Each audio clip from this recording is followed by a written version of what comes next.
데살로니가전서 5장 16절에서 18절까지의 말씀을 함께 합독하시겠습니다.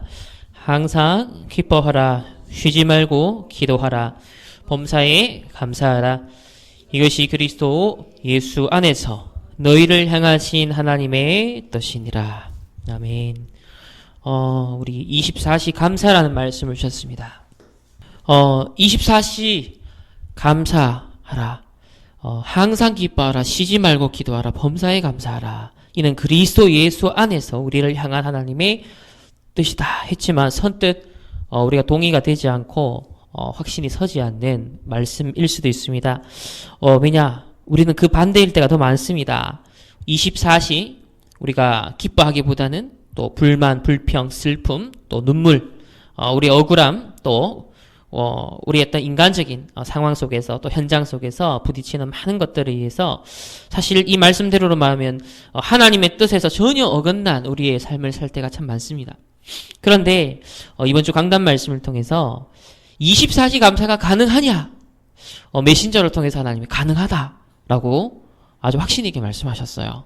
그리고 또 실제 증인으로 24시 감사 가능하다라는 그런 증인으로 저희들에게 이 말씀을 증거하고 계십니다. 그렇다면 24시 감사 실제로 우리가 이제 적용하는 그런 삶의 응답이 이번 남은 한 주간 또 있어야겠고 우리 평생을 두고서 있어야겠습니다.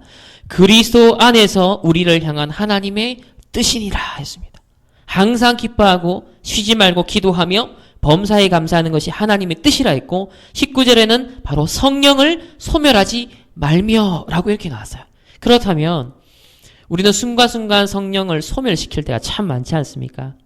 이 24시 감사에 대한 말씀을 들었지만 이 말씀을 또 소멸시키고 잊어버리고 알면서도 실제 적용하지 못할 때가 사실 많은 것이 우리의 인간이 살아가는 삶의 현장이겠죠. 그렇지만 가능하다라는 그 믿음의 말씀을 우리 각인시켜야겠습니다. 그 가능하냐? 이건 불신앙이지 않습니까? 거기서 끝나버리면. 그런데 가능하다라고 선포하셨습니다. 그러면 우리가 이 말씀을 믿고 붙잡고 우리에게 각인시킨다면 분명 24시 감사가 가능해지는 그런 삶의 증인으로 우리들도 하나님이 세워 나가실 줄 믿습니다.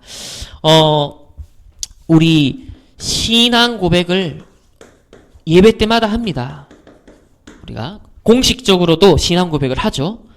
어떤 면에서는 별 의식 없이 그냥 우리는 하나 예배한 절차상 그냥 막 외워서 우리가 신앙 고백을 합니다.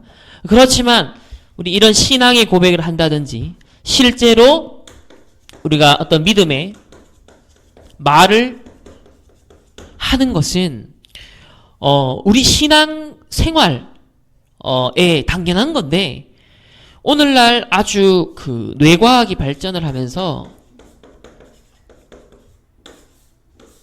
단순히 종교적인 어떤 신앙적인 신학적인 영역에 국한된 말이 아니에요. 말에 힘이 있다. 또 말에 능력이 있다. 지금 불신자들도 보면 이 말의 아주 과학적인 원리를 찾아내고 적용하기 위한 많은 연구들이 일어납니다. 실제로 한번 보십시오. 싫어하고 부정적이고 미워하고 불평하고 불만하고 이런 부정적인 말이 우리 입술에 담기게 되어지면 우리의 정신과 우리의 마음은 어떻게 될까요? 실제 우리 뇌의 상태는 우리 건강의 상태는 어떻게 될까요? 그렇게 나타나는 거예요. 스트레스 받을 수밖에 없습니다. 더 몸의 건강을 잃을 수밖에 없는 게 당연한 원리죠. 왜? 각인시킨 대로 입력시킨 대로 결과는 나옵니다. 안 좋은 음식 계속 유통기한 음식 한두 달 지난 음식을 만약에 연속적으로 며칠 먹었다 어떻게 되겠습니까? 몸에 반드시 탈 나겠죠. 심지어 사망할 수도 있습니다. 우리가 신앙 고백을 한다, 믿음의 말을 한다는 것은 단순히 교회 안에서 신앙생활을 하는 신앙인의 어떤 이런 차원을 넘어서는 아주 일반적으로도 과학적으로도 맞는 원리예요. 우리가 감사의 말을 한다, 감사의 고백을 한다, 고맙습니다. 심지어는 우리 이 뇌라는 것은 스스로가 딱 판단하는 게 아니라 억지로라도 이 입술에 이 고리를 올려서 웃으면 어떻게 된다? 뇌는 우리가 그걸 기뻐하고 행복해하는 것으로 인식하기 때문에 실제 거기에 따른 화학적 작용을 한다는 거예요. 그래서 긍정적인 물질을 내뱉기 때문에 우리 몸은 살아나는 겁니다. 우리 정신력도 살아나요.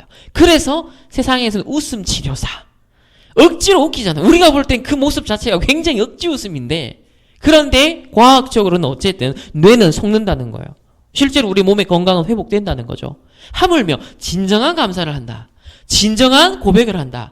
진정한 우리가 뭐랄까요? 긍정적인 것들을 품고 내뱉는다면 이거는 뭐 영적인 것뿐만 아니라 우리의 육신의 건강의 모든 삶의 것들을 회복시키고 모든 인간관계 역시도 마찬가지겠죠.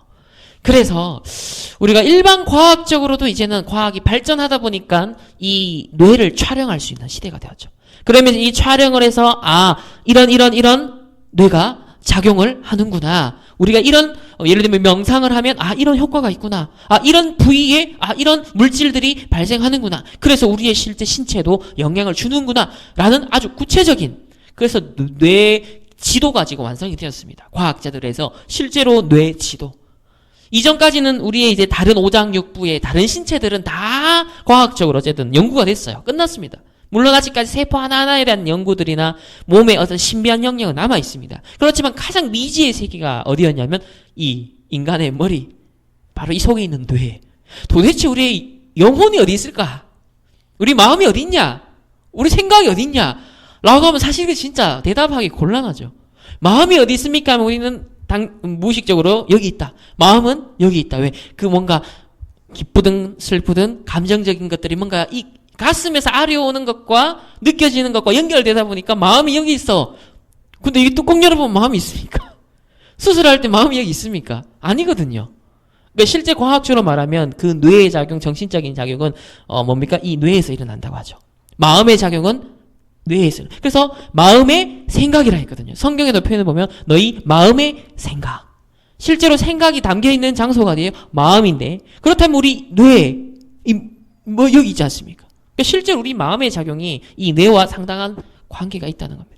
그러면 영적인 것도 마찬가지예요. 영적인 것과 우리의 이 뇌, 육신은 따로 분리되는 게 아닙니다. 우리가 천국 가기 전까지는요, 영적인 것과 우리의 육신은요, 영육 통일체입니다. 영적인 것과 예를 들면 내 영혼과 내 육신을 따로 분리해 갖고 생각할 수가 없어요. 그거는 죽는 순간 분리가 되는 겁니다. 그래서 영적인 것과 우리의 육신적인 것, 정신적인 것은요, 아주 뭐랄까요, 표현할 수 없는 통합되어 있는 그런 상태예요. 그렇다면 우리의 이 믿음의 말을 하는 것이 실제 뇌의 작용이 일어나고 우리의 영적인 상태와도 관계가 있겠죠. 또 내 영적 상태에 따라서 우리의 마음과 실제 뇌에 일어나는 화학적 변화가 달라지겠죠. 그래서 여기 항상 기뻐하라, 쉬지 말고 기도하라, 범사에 감사하라. 이것이 그리스도 예수 안에서 너희를 향하신 하나님의 뜻이니라 라는 이 말씀은 단순히 뭐랄까요, 고지식한, 고리타분한, 불가능해 보이는 그런 어떤 종교적인 어떤 명제가 아닙니다. 아주 과학적으로 맞는 얘기예요, 이게. 일반적으로도 인간이 살아나는 거예요. 억지로라도 웃으면은 몸은 반응을 해서 살아나는데, 우리가 진정한 복음 안에서 진짜 기뻐하고 감사하고 우리가 이런 기도한다면 진짜 당연한 우리의 많은 것들이 회복되고 치유된다는 사실을 기억을 해야겠습니다. 그래서 실제로 말은 성취되는 효과가 있으며 하나님의 말씀으로 뭘 하셨습니까? 천지를 창조하셨습니다. 하나님의 말로 뭘 창조하셨습니까? 인간을 창조하셨습니다. 하나님의 형상을 가진 우리도 결국은 말을 통해서요, 우리가 뭐 우주를 막 창조하는 건 아니죠. 그런데 세상 만물에 영향을 줄 수 있어요. 말을 통해서 사람을 살릴 수도 죽일 수도 있어요.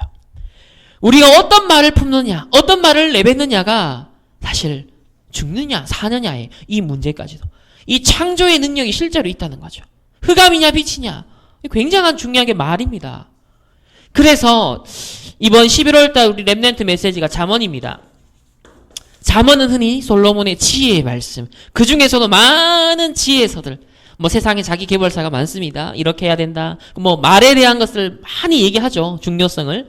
그런데 이 잠언만큼 아주 통찰력 있는, 아주 본질적인 이 말의 능력에 대해서, 말의 효과에 대해서 말하는 또 책이 없습니다. 이 잠언의 아주 지혜의 말을 우리에게 알려주고 있습니다. 그래서 24시 감사 적용이라 했을 때 결국은 적용되는 장소, 적용되는 통로가 뭡니까? 우리의 고백입니다. 우리의 말이고 우리의 입술이죠. 그리고 우리의 말과 입술은 최종적으로 표현되는 거지만 그것이 결국은 우리의 생각에서 나갑니다.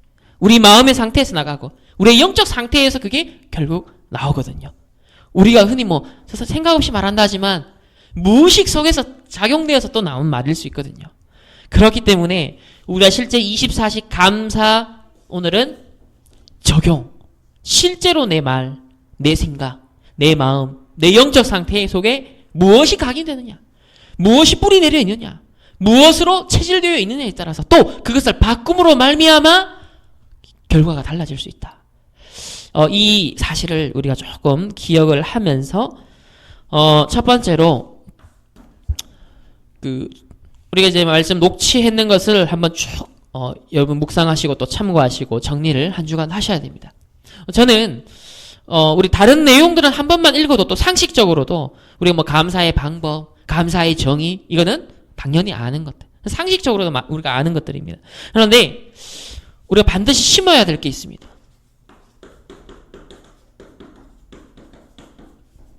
바로 다른 게 아니라 늘 우리에게 주시는 거지만 구원의 감사, 우리가 용서받은 죄인이 되었다라는 것, 하나님의 그 은혜, 은총을 지속적으로 받을 수 있는 자리에 나아갈 수 있다는, 은혜의 보좌 앞에 담대히 나아갈 수 있는 그런 하나님의 자녀가 되었다는 사실에 대해서는 날마다 새롭게 순간순간마다 사실 살아있어야 되는 우리의 고백이고 우리의 신앙이어야 됩니다.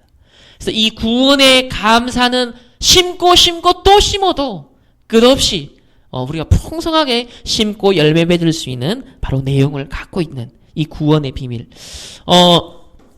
목사님께서도 우리 일제시대 36년 동안 속국 생활을 당했던 말씀을 언급하셨죠. 그래서 우리가 대한 독립 만세했고 3.1절 운동했지만 그렇다고 해서 해방되는 건 아닙니다. 중요한 건 뭡니까? 더 큰 힘이 있어야 됩니다. 우리를 속국 삼았던 이 일본보다 더 힘이 있는, 더 강력한 주체가 나서서 거기서 건져내주지 않으면, 빠져나오도록 하지 않으면 절대로 상황은 변하지 않죠. 더 큰 힘이 있어야 됩니다. 그래서 실제 우리나라의 대한독립 해방도 미국, 또 원자탄이 일본에 터지면서 사실 우리가 해방이 되어지는 그런 기쁨을 누릴 수 있었죠.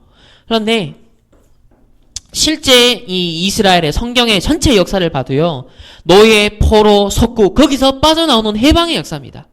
그래서 그 자유주의 신학, 해방 신학 이런 데서는 바로 이 출애굽 사건을 딱 표본으로 삼아와서 민중운동, 해방운동, 노동운동, 이런 근거로 성경 말씀을 인용을 하거든요. 성경 말씀은 그걸 위해 주신 말씀이 아닌데, 영적으로 주신 메시지가 있는 건데 본질을 놓친 많은 것들이죠. 어쨌든 성경에는요, 잘못 보면 전부 다 해방시키는, 노예, 포로, 속국에서 탈출시키는 그 구원의 역사를 분명 담고 있습니다. 근데 그 중심에 그리스도를 통한 우리의 영적인, 우리 인생의 근본적 문제를 해결하는 그 구원을 담고 있는데, 자, 그 중에서도 출애굽, 아주 이스라엘을 통해서 구원이 무엇인가를 아주 표본적으로 우리에게 보여주신 그 사건이 바로 출애굽 사건이었습니다.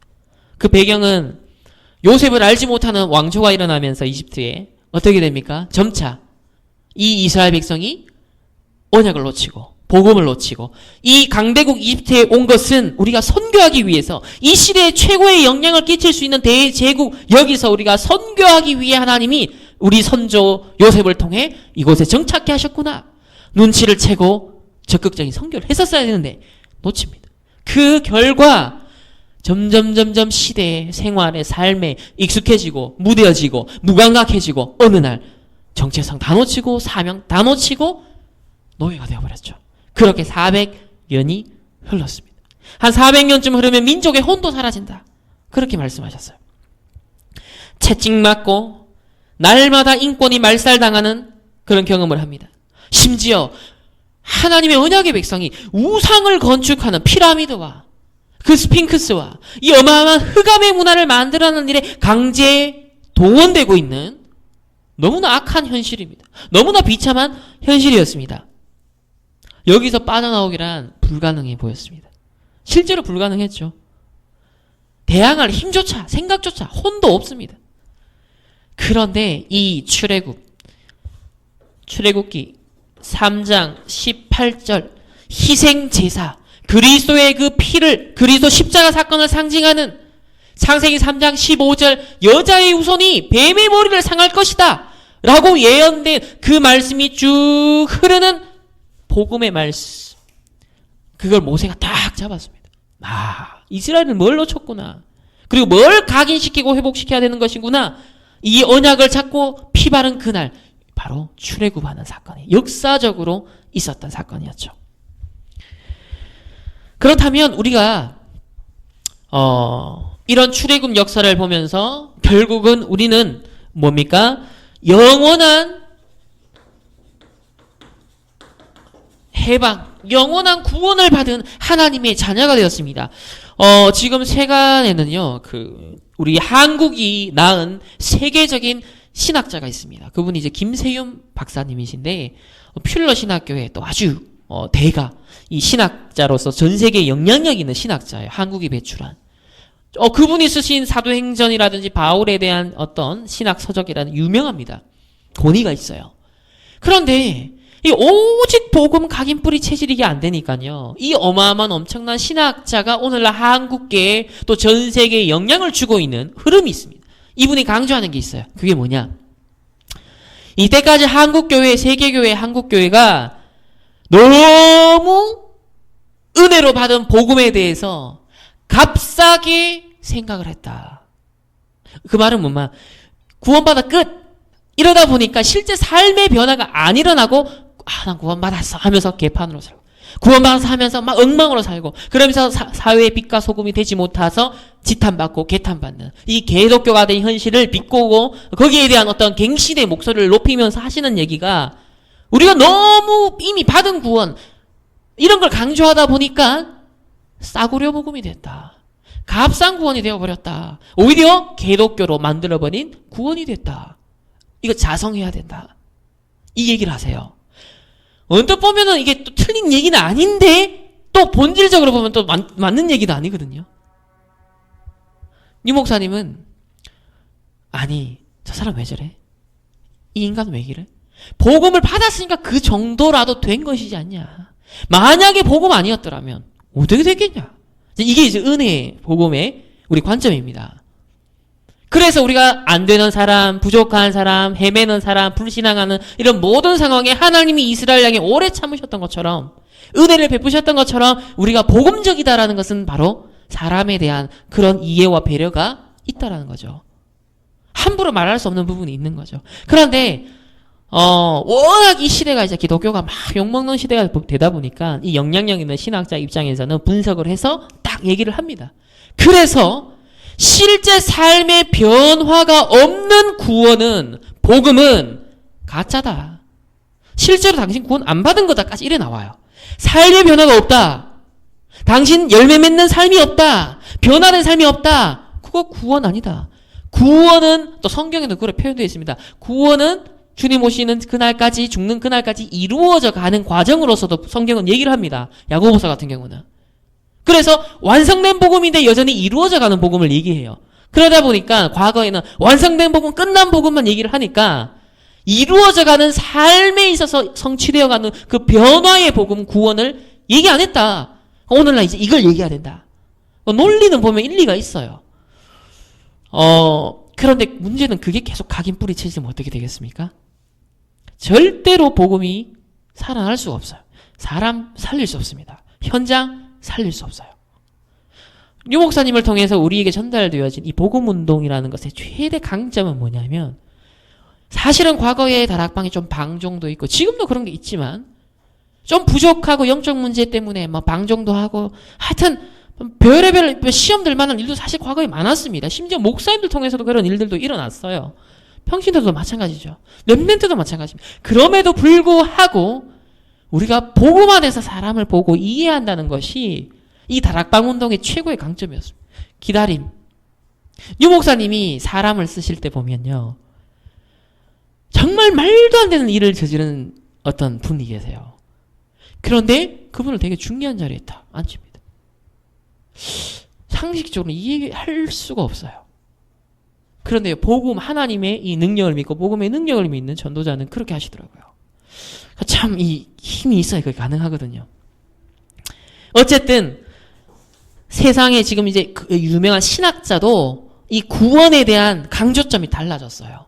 이게 한국 교계의 지금 흐름입니다. 그럼 앞으로 어떻게 될까요? WCC를 하는 운동 말고 WCC는 이미 하는 한국교회 절반은 뭐 그렇다 치더라도 나머지 우리 보수적인 신학자라고 대변됐던 그 목사님들도 어디에 동조를 하느냐면 실제 변화 없는 삶에 대한 것을 꼬집으면서 그 변화 없는 그 복음은 가짜다. 이렇게 주장을 하거든요.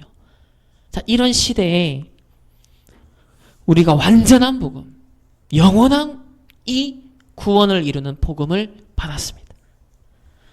그리스도께서 이렇게 말씀하셨습니다. 십자가에서 요한복음 19장 30절 내가 다 이루었다. 어떤 신학자도요. 내가 유명한 신학자들 중에서도요. 그리스도가 십자가에서 다 이루었다라는 것이 과거, 현재, 미래 모든 문제 해결이다. 라는 이런 확신에 찬 선포를 하시는 분을 못 봤습니다. 그런데 유 목사님, 우리 담임 목사님, 모든 전도자를 다락방 목사님들은요. 우리는 당연히 선포하거든요. 당연히 고백하거든요. 다 이루었다. 끝났다. 더 이상 걱정할 거 없다. 내가 더 보탤 거 없다. 완전한 완벽한 복음이다. 이렇게 얘기를 하십니다. 그래서 우리가 하나님 형상 잃어버렸죠. 하나님이 떠나면서.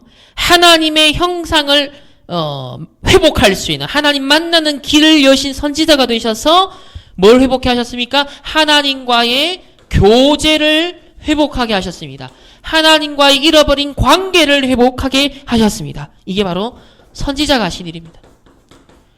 우리가 부모님과 자식과의 관계, 부부의 관계, 친구 관계, 결국은 제일 불편해지는 게 뭡니까? 관계의 문제가 올 때죠.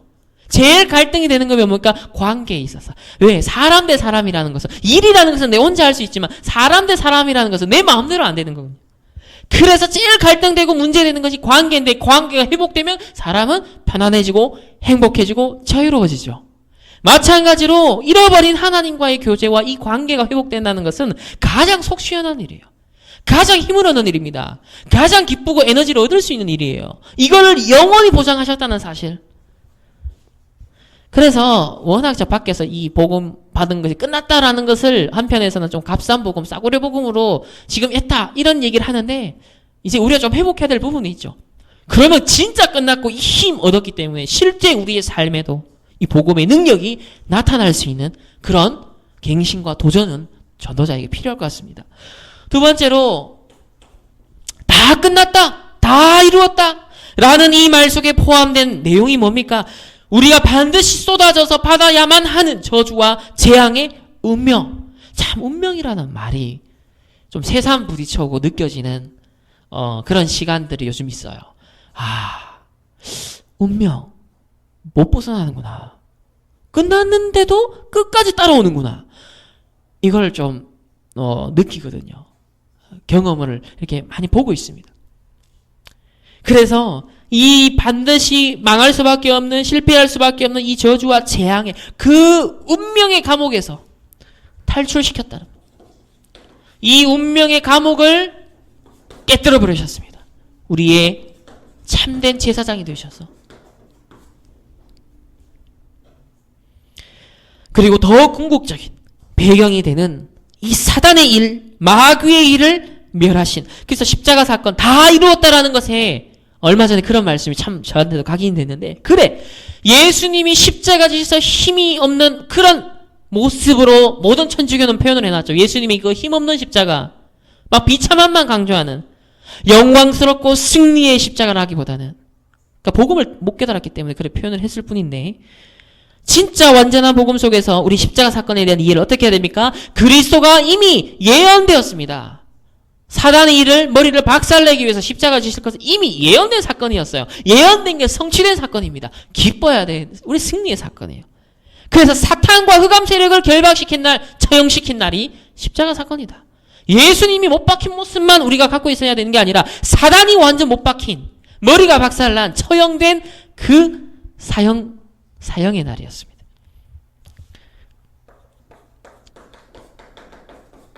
사단을 처형시킨 날.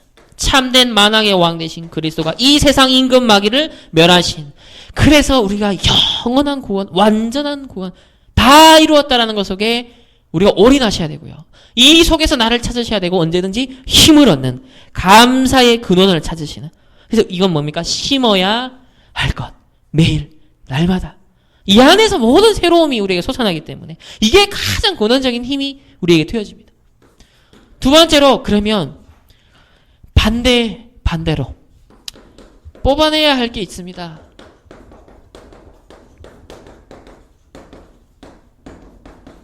우리가 24시 감사, 하루 인간은 주어진 똑같은 자원이 24시라는 시간입니다. 신자든 불신자든 24시를 어떻게 활용하느냐에 따라서 성공자, 실패자, 가늠이 되죠.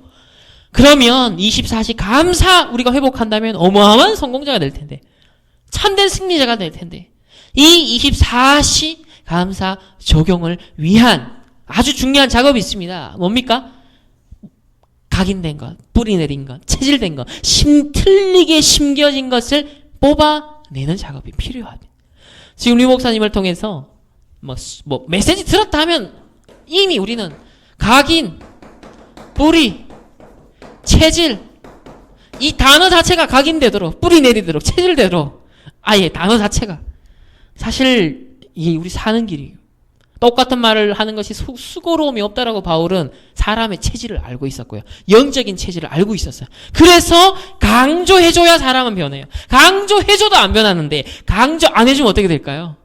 끝나는 겁니다.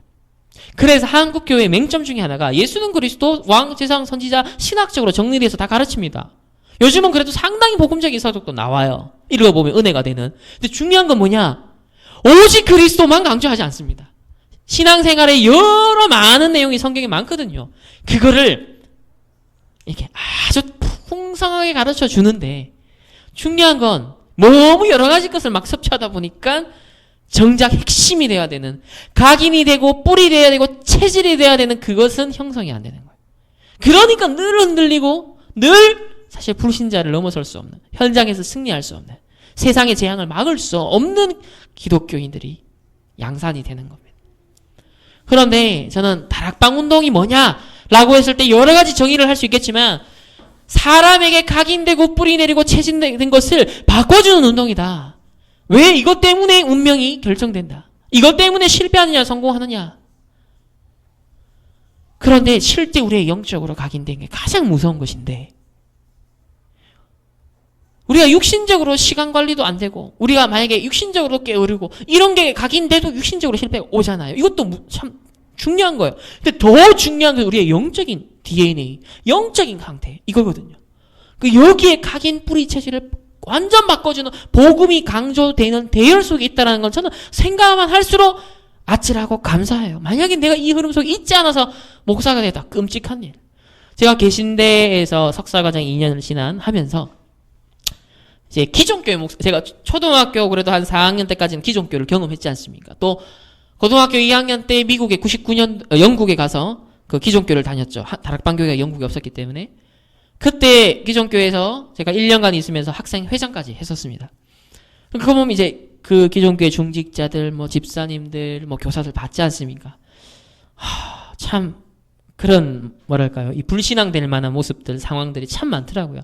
너무나 아니다 싶은 그런 것들이 참 많았습니다. 그런데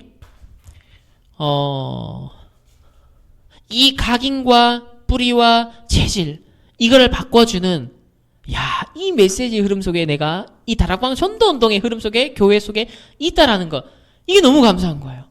계신데 저는 나이가 한 70처럼 보였는데 그분이 불과 60세 정도. 근데 이분은 이미 은퇴를 하셨어요. 근데 완전 할아버지입니다. 깜짝 놀랐습니다. 그런데요, 이 목사님 지금 우울증 정신 치료를 받고 있습니다. 그리고 그 뭡니까 패닉 상태, 이렇게 공황장애 이 문제가 왔어요. 목사님인데. 그러니까 나름대로 그분 서울에서 그래도 뭐 큰 교회는 아닌데 한 300명 이상의 이제 그래도 목회하시고 또 사회복지관도 만드시고 교회 안에서 나름 내실 있게 조금 다지시고 했는데 60세 벌써 은퇴를 하시고 뭘 해야 될지 비전이 없어요. 온갖 그리고 이미 목회를 하시면서도 온갖 정성과 노력을 다 쏟았는데 남는 건 이분에게 공황장애, 불안, 정신병 병원에서 약 받아 먹으면서 지금 치유받고 계시는 거예요. 와, 오직 복음운동, 전도운동, 선교운동, 성경적인 이 흐름에 강조하는 각인 뿌리 체질, 이거 아니면 목회도 비참하고 평신도들의 교회 생활도 비참해질 수밖에 없는 게, 야, 그런 기독교인데, 근데 우리 이 대열에서 다 벗어나서 출애굽을 했다라는 사실. 너무나 완전한 복음 속에 이 복음 운동하고 누릴 수 있는 전도운동, 선교운동 들어왔다. 더욱이 우리 후대들에게 이 언약을 전달하는 것을 동시대적으로 강조하는 렘넌트 운동에 이 비전 있는 흐름이 우리에게 있다라는 것은요, 참 소망이 있습니다. 내일이 있습니다. 그래서 지금 우리 충만교회 지금의 모습이 다가 아니라 앞으로의 더 큰 우리의 미래가 기다리고 있는지 확신합니다. 여기에 대한 우리의 소망을 가지고 이제 우리가 모든 불신앙을 뽑아내야겠는데, 첫 번째로 산불 뽑기를 하셔야겠습니다. 산불이 뭐냐? 세 가지 불신앙입니다. 불신앙과 불만, 불평, 이 산불을 뽑아내는 게 우리가 이제 특별히 했어야 돼. 이 불신앙, 불만, 불평은요, 이스라엘에게 역사를 통해 계속 보여준 게, 실패를 시킨 이스라엘이요, 불신앙, 불만, 불평하니까 아주 뇌과학적으로도 어떻게 돼요? 뼈가 녹는 겁니다. 정신적으로 쇠퇴할 수밖에 없어요. 육신적으로도 문제올 수밖에 없습니다. 그러면 관계에도 트러블이 생길 수밖에 없죠. 끊임없는 고난의 연속입니다. 영적인 것만이 아니라 실제 삶에도 문제가 올 수밖에 없어요. 그러니까 상식적으로 맞죠. 불신앙, 불명, 불편, 이 산불, 딱 여기에 각인 뿌리 체질됐던 이스라엘의 역사를 참고하시면서 우리는 이걸 생에 두고두고 뽑아내는 도전을 포기하지 말고 하셔야 합니다. 여기에 따른 영적 유산은 굉장히 큽니다. 이걸 뽑아낸 만큼 우리 후대들과 우리 교회에 일어나는 렘넌트들이 분명 중요한 유산들이 전달되겠죠. 그리고 저도 참 이 말이, 은근한 불신앙, 은근을 뽑아라. 은불.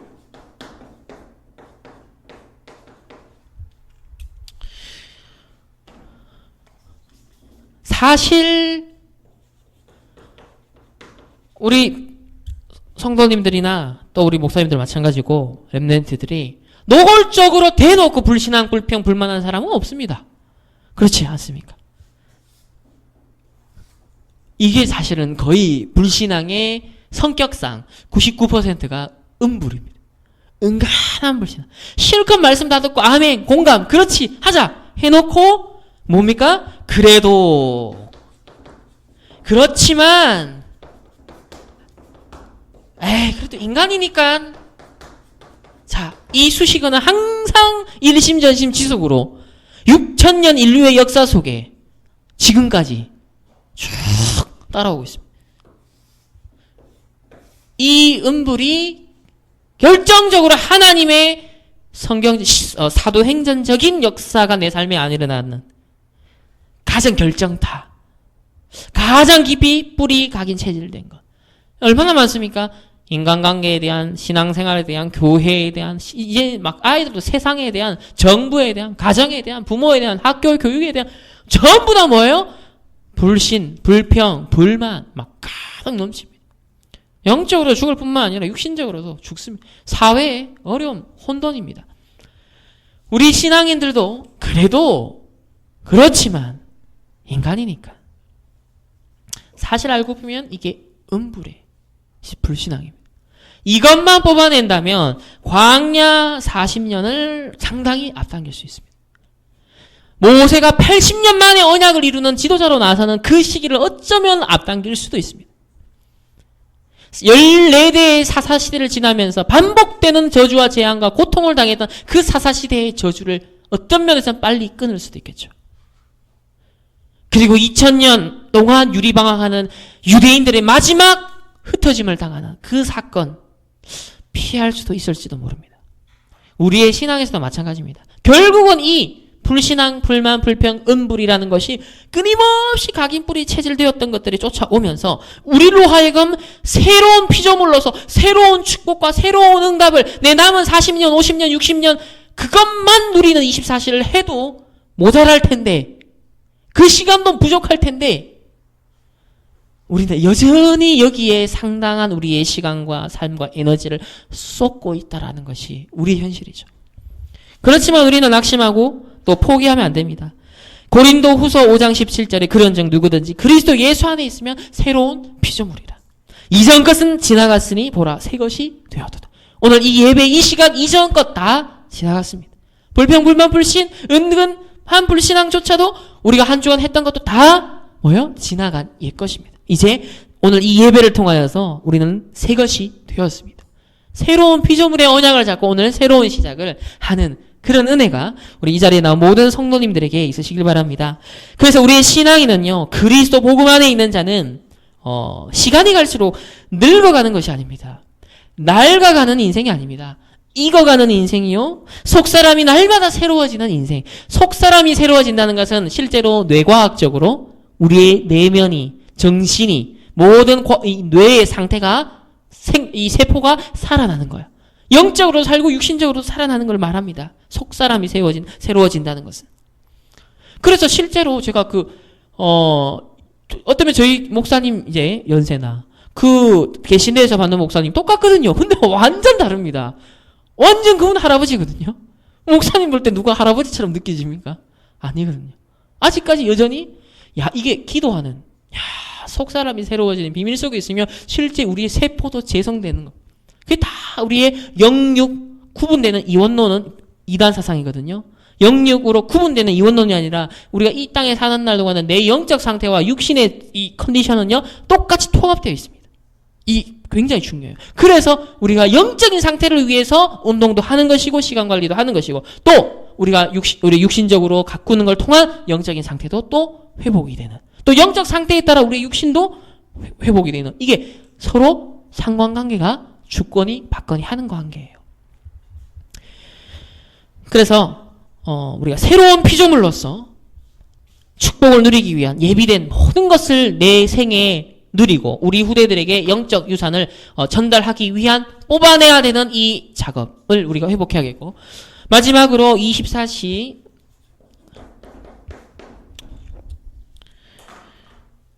우리 감사 적용 조금 포럼을 하고 마무리를 하겠습니다. 우리가 살다 보면 모든 사실 사람에게는 그 사람 나름의 인생이 있고 관계라는 게 있죠. 누구든지 가족과 가문과 또 우리 신앙인은 교회 생활, 또 회사에서, 또 사회에서, 학교에서 모든 것이 다 또 관계가 우리는 이루어지고 있습니다. 응답도 또 문제도 또 어려움과 갈등도 결국은 사회생활, 인간과의 관계, 이 관계에서 오기 마련입니다. 그런데 지난 주일날 좀 불신앙할 만한 어떤 사건, 일이 생겼습니다. 참 한편에서는 그런 게 이해가 되고 또 그런 것들이 그렇구나 라고 싶은 부분이 있고, 또 한편에서 내 입장에서, 내 생각에서, 내 주관에서는 또 아닌 이런 부분들이 또 있는데, 이런 것들을 보지 못한 것 또 있는데, 또 이런 것들이 우리에겐 또 가득 올라오거든요. 보통 사람들이 그래서 뭐예요? 터지는 게, 상대는 막 얘기하는데 내 입장에서 그게 아니거든. 내 쪽에서도 똑같이 거기에 팍 지지 않는 게, 우리가 그런 본능적으로 그렇게 반응을 합니다. 그래서 많은 인간적인 어떤 불신앙적인 말이 우리에게 올라차게 되어지면 조금만 이제 우리가 건드리게 되어져도 폭풍처럼 탁 쏟아낼 수 있는, 그게 우리 가정에서도 벌어질 수 있고 교회에서도 학교에서도 세사에서도 우리가 억지로 꾹 누르고 참아서 여러 가지 것들을 우리가 의식을 해서 그럴 뿐이지 가족과 가문 안에서 이런 것들이 참 많죠. 어떤 면에서 이제 결혼 생활을 하면서 이 렘넌트로만 자랐을 때랑 결혼이라는 것을 했을 때 실제로 또 체감되고 실감되는 부분들이 있더라고요. 이런 것들이 우리가 미리 복음 안에서 참 뿌리를 내고 각인 뿌리 체질 이 준비하는 것이 기도한다는 것이 너무 중요하다라는 것들도 느껴지는 요즘입니다. 우리 지난 월요일의 기도 수첩 말씀을 제가 묵상을 하면서 참된 승리자였습니다.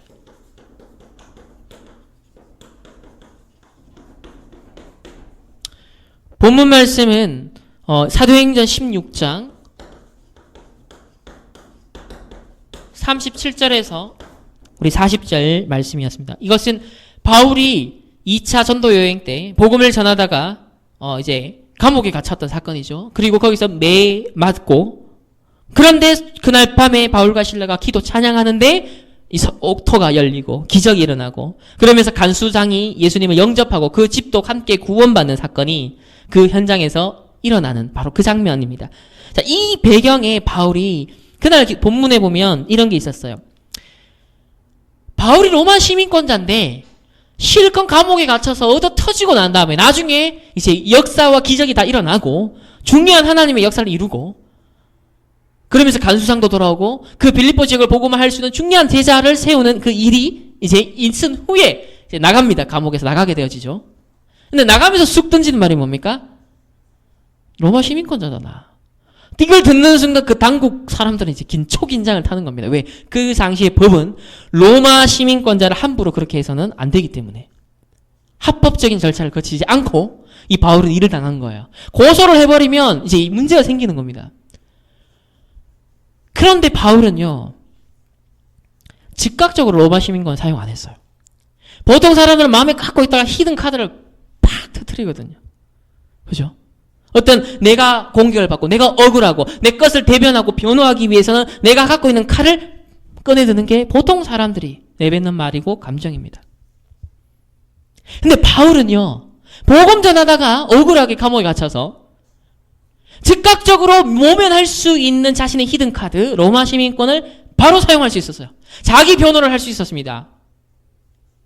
그런데 로마 시민권이라는 걸 나중에 얘기를 해요. 왜? 그 감옥을 통한 하나님의 역사와 죄인들이 다 복음 듣거든요. 그리고 간수장 예수 그리스도 믿고 제자로 세워지죠. 더욱이 로마도 보아야 하리라 라는 이유 때문에 상소를 해서 계속 가이사 앞에 갈 수 있는 길을 스스로 나가거든요. 로마 시민권자인 걸 안 밝히고 로마 시민권자로 당연한 권리와 권익을 안 누렸습니다. 왜? 그걸 누리는 것이 그 억울함을 호소하고 푸는 게 바울에게서는 목적이 아니었거든요. 하나님이 더 큰 궁극적 계획을 보면서 그 과정을 인도받았기 때문에 달랐어요. 다른 여유가 있었습니다. 제가 그날 영남 이공대에 지교회 예배를 인도하러 가서 포럼을 나눴어요. 랩런트하고. 너희 어제 강단이 뭐였냐 하니까 당연히 우리 이제 감사주일이었으니까 다 감사에 대한 불신앙하지 말고 감사하자. 이런 주제들을 다 나눈 말씀드렸어요. 그러면서 나도 우리 강단 이런 일 그러면서 나는 이런 말씀을 잡았다라고 하면서 제가 다시 기도 수첩을 쭉 보는데 본문이 하나님 어제 참 이런 상황이 생겼는데 나도 막 이까지 하나님 그런데 왜 이런 사건과 이런 일들이 생겼고 허락하셨습니까? 라는 질문과 오늘 이 참된 승리자 그래 여기서 내가 승리해야지 라는 이 제목만 붙잡는 게 아니라 본문 말씀 바울이 이 시민권자라는 건 감추고 나중에 나가면서 은근히 시민권자였어 라고 하고 나가는 그 본문이거든요. 이게 도대체 내 상황과 내 감정과 내 현실하고 무슨 상관이 있는 본문입니까? 라는 질문을 이제 영의공 사역을 마치고 차를 타고 가다가 질문을 하면서 갔어요. 그런데 본문이 싹 새롭게 깨달아지는 거예요. 바울이 바로 권리 사용한 게 아니었다. 그리고 그걸 누리는 것 자체가 목적도 아니었다. 자기 억울함을 푸는 것도 변호를 하는 것도 목적이 아니었다. 감옥, 복음화, 간수장이라는 제자를 찾는 사역, 더 큰 로마 복음화를 향한 언약의 여정의 과정, 다른 눈을 가졌구나. 다른 복음을 누리는 여유가 있었구나. 이 집중의 비밀이 바울에게 있었던 거야. 그래서 감옥에서 찬양하고 기도하는 그날 밤에 기적이 일어나죠. 그 감옥 복음화가 일어납니다. 제자가 세워집니다. 신라 또한 보면서 렘넌트가 그 신라가 같이 갇혔거든요. 갇혀서 바울회를 통한 하나님의 역사를 또 보면서 또 제자 사역이 되겠죠. 감사하게도 어제 화요 집회에 우리 성현이가 군대 나왔다가 지금 어제 화요 집회를 갔습니다. 전도 제자 메시지를 들었어요. 감사하죠. 이 복음 누리는 여유가 바울에게는 있었다는 사실입니다. 어제 제가 화요 집회 메시지를 들으면서 복음 누리는 것이 중요한 것이 왜 중요하냐. 반드시 개인에게는 이 운명 반드시 오게 되는 그 끝이 있습니다. 종말이라는 것이 있습니다. 우리의 인생의 종말이 있습니다. 우리의 미래라는 것이 있어요. 미래의 끝이 있습니다. 그런데 복음 각인 뿌리 체질이 안 되면 결국은 과거의 부모님의 조상 내려오는 안 좋았던 가장 실패했던 그 모습으로 끝난다. 그 사건을 어제 이제 말씀 중에 임마누엘 이제 부산교회 지난주에 목사님 두 분이 돌아가셨습니다. 목회자 두 분이 연속으로 상을 당했어요. 그것도 참 안 좋게 돌아가셨어요. 그런데 그 두 분의 배경이 참 그대로 부모님들 대로 갔습니다. 이제 그런 뭔가 답답함과 안타까움 속에서 어제 하셨던 메시지였어요. 참 말해주기 힘든 부분인데 라고 하시면서 그런데 그 자녀들이 살아야 되기 때문에 말을 한다. 깨달아야 된다. 그걸 얘기를 좀 하셨거든요. 한편에 참 무섭더라고요. 결국은 그렇게 되는구나. 복음 안에 있는데 목회자가 되었는데 전도자인데 각인 뿌리 체질이라는 것이 참 그래서 제가 이 결혼을 하고 운명 가정 가문의 흐름 대물림 이 말이 조금 느껴지면서 복음 언약 잡아야 되는 게 이거구나. 복음 각인 뿌리 체질 이 말이구나 라는 것을 새롭게 깨달아가고 있습니다. 그래서 바울은 모든 개인이 어떻게 될 것인지를 알고 있었기 때문에 그리고 그 바울이 갖고 있었던 영적 문제가 있었거든요. 시달렸던 문제가 있었거든요. 계속 복음 누리는 거 집중 안 하면 바울은 자기 영적 문제 계속 나오는 겁니다. 복음을 누리는 여유 속에 있었어요. 그러니까 아주 냉철하게 하나님의 역사를 이루는 감옥 속에서 로마 시민권을 안 드러내는 거예요. 보통 우리가 기복이 심하고 감정적이고 다혈질적이고 우리가 뭡니까? 그런 상황에 우리가 약하면 오잖아요. 그러면 내가 있는 거 바로 써버리고 나 이 로마 시민권자면서 막 탈출할 겁니다. 근데 바울은 안 그래서 그 말은 여유가 있었다는 얘기고 본인의 영적 문제를 다스릴 수 있었다는 거예요. 본인이 갖고 있던 육신의 가시, 사단의 가시를 다스릴 수 있는 답이 있었다는 거죠. 그 말은 복음 누리는 여유가 있었다는 거. 개인 운명의 끝을 알면서 본인이 복음 안 누리면 이 감옥에서 사실은 망할 수도 있다는 거예요. 실패로 끝날 수 있는 게 바울의 인생이었습니다. 그런데 바울은 우리가 알다시피 로마 복음화까지 가는 사람이 되죠. 그래서 두 번째로 바울에게 각인된 언약이 바로 로마도 보아야 하리라. 미션이 있었습니다. 복음만이 아니라 복음만 깨닫는 게 아니라 복음만 누리는 것이 아니라 그 복음을 누리면서 나아가야 할 방향까지 갖고 있었어요. 그 방향. 우리가 복음만 누린다 했을 때 방향성 없는 복음 누림은 아무 의미가 없습니다. 무인도 가서 혼자 복음 누릴 겁니까? 복음을 누린다 했을 때는 반드시 현장을 살리는 전도와 선교라는 비전을 둔 방향성이 있는 복음 누림이어야만 그게 진짜 복음 누리는 거예요. 바울은요. 개인의 영적 문제를 다 극복하고 바로 꺼내들 수 있는 어떤 면에서는 시달릴 수 있는 내면을 갖고 있었지만 그런 여유가 바울은 거꾸로 굉장히 차분한 여유가 있었어요. 누리는 내적인 힘이 있었습니다. 왜? 로마도 보아야 하리라. 이방인과 백성과 임금들을 위한 나의 택한 그릇이라 라는 하나님이 주신 미션을 이루는 다 이걸 누리는 비밀이 있었거든요. 그래서 제가 이 말씀이 묵상되면서 그래 오버랩된 게 뭐냐면 하나님이 참 정확한 게 이번 11월 달 이 잠언의 말씀이었습니다. 이 잠언의 말씀 제가 주일날 렘넌트에게 읽어드렸지만 얼마나 말에 대한 강조를 많이 하는지 몰라요? 말 조심해라. 한마디로 하면 말 조심해라. 악한 말 하지 마라. 다시 말하면 하고 나면 내뱉겨 나면 후회된다. 그래서 살리는 말 해라. 지혜로운 말 해라. 이 얘기가 막 얼마나 많이 나오는지 이 잠언의 말씀이 생각나면서 제가 찾아서 읽었어요. 그 영희공에서 렘넌트가 읽으면서 같이 읽으면서 말조심. 그래, 어제 내가 폭발 안 했던 거 정말 잘했어. 말조심했던 거 정말 잘했어. 라는 게 마음에 감사로 부딪혀왔어요. 그러면서 깨달아졌던 게 바로 이 바울이 그렇지. 로마 시민권을 바로 히든 카드를 바로 안 꺼내들었다. 그 이유가 뭐였을까? 이걸 있었구나. 나 이거 누려야겠다. 이렇게 24시 참 감사 못할 일이 참 많죠. 상황이 많습니다. 그렇지만 우리가 조금만 묵상을 할 때 실제 적용할 수 있는 그런 응답들이 우리에 예비되어 있다는 사실을 우리 분들 기억을 하시면서 남은 한 주간 정말 이 감사 24시 감사라는 말씀을 적용할 수 있는 그런 응답의 증인들 되시기를 예수 그리스도 이름으로 축복합니다. 기도하겠습니다. 우리 이 시간에 한번 합심해서 우리 기도하겠습니다. 하나님 24시 감사를 적용하는 하나님 실천할 수 있는 정말 이 응답의 증인으로 내가 되고 또 우리 가정이 되고 우리의 후대들이 되며 우리 충만교회 모든 성도들이 되게 하여 주옵소서. 하나님 우리 흩어져 있는 우리 모든 렘넌트들과 또 우리 중국의 선교 사역으로 가 계신 우리 또 담임 목사님 선교 현장 사역 속에서도 하나님 24시 이 구원 이 감사의 비밀이 충만하게 풍성하게 하나님 성취되어지는 응답들이 있는 현장이 되어질 수 있도록 우리가 한번 합심해서 기도하고 특별히 이번 주에 군 현장으로 파송받은 우리 권희락 렘넌트 이번 주 이제 훈련입니다. 가장 힘든 상황이겠죠. 하지만 그 속에서 최고의 응답과 감사를 찾아낼 수 있는 그런 비밀이 있는 우리 렘넌트가 될 수 있도록 우리 특별히 한번 기도하겠습니다. 살아계신 하나님 감사를 드립니다. 우리의 삶에 복음을 주시고 이 복음을 누리며 구원의 감사 감격 속에 각인 또 뿌리 체질에 응답받을 수 있도록 인도하심을 감사드립니다. 말씀으로 우리의 삶을 조율하시고 인도하게 하시니 감사를 드립니다. 하나님 우리 감사치 못하게 하는 모든 잘못 각인된 것들을 뽑아내게 하시고 하나님 우리에게 불신앙, 불만, 불평, 은근한 불신앙 하나님의 사도행전적인 역사가 우리의 삶에 일어나지 않도록 끝까지 하나님 고리를 걸고 방해하는 이 모든 사단의 전략들이 무너지게 하시며 우리의 또 영적 무감각과 무기력도 뽑아지게 하여 주옵소서.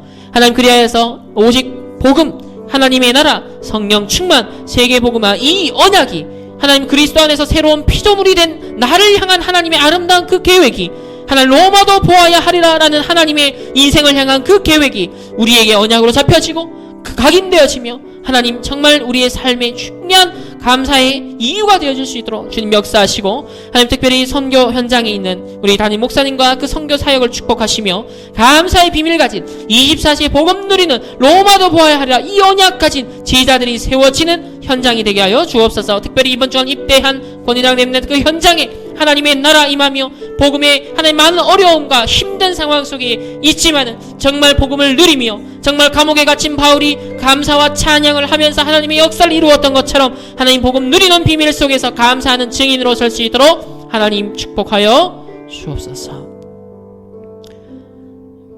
감사드리며 살아계신 예수 그리스도 이름으로 기도합니다. 아멘.